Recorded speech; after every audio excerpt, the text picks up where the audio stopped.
ভাদ্র কৃষ্ণাষ্টমীর অর্ধনিশীতে কারাগারে দেবকীর অষ্টম গর্ভে জন্ম নিলেন ভগবান শ্রীকৃষ্ণ। যখন কৃষ্ণ জন্ম নিলেন দেবকী উদরে, মথুরাতে দেবগণ পুষ্প বৃষ্টি করে, শঙ্খধ্বনি করে, বসুদেব দেবকী হেরি প্রভু নারায়ণ ভয় পেয়ে আরম্ভিলা স্তবন বন্দন। হে মধুসূদন চতুর্ভুজেরিয়া যদি ভয় পাও মনে, আমারে রাখিয়া আইসো নন্দের ভবনে।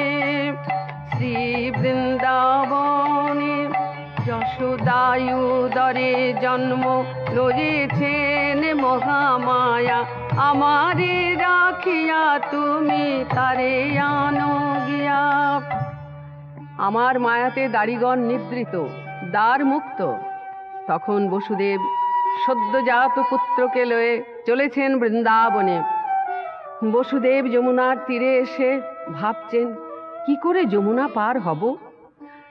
যোগমায়া ভগবতী মনেতে জানিয়া, শিবারূপে শ্রী যমুনা পার হন গিয়া। শ্রীগালে হইল পার দেখিল যখন, যমুনা পার হইয়া যান বসুদেব তখন। পশ্চাতে অনন্তনাথ ফনা বিস্তারিয়া, বৃষ্টি নিবারণ লাগি ছত্র ধরিয়া। যমুনার মনসাদ করিতে পূরণ, পিতার কোল হইতে জলে পড়িল তখন। হায় হায়, এ কি সর্বনাশ করলাম। বসুদেব কাঁদতে লাগলেন। তখন ভগবান ভেসে উঠলেন যমুনার জলে। অমনি তাড়াতাড়ি পুত্রটিকে কোলে নিয়ে চলেছেন নন্দালয়ে। বসুদেব গিয়ে দেখছেন যশোদার কোলের কাছে সদ্যজাত এক কন্যা। তখন বসুদেব নিজ পুত্রটিকে রেখে কন্যাটিকে নিয়ে এলেন কংস কারাগারে। দেবকীরে দিতে কন্যা কাঁদিয়া উঠিল, কান্না শুনে দাড়িগণ কংসে যে কহিল।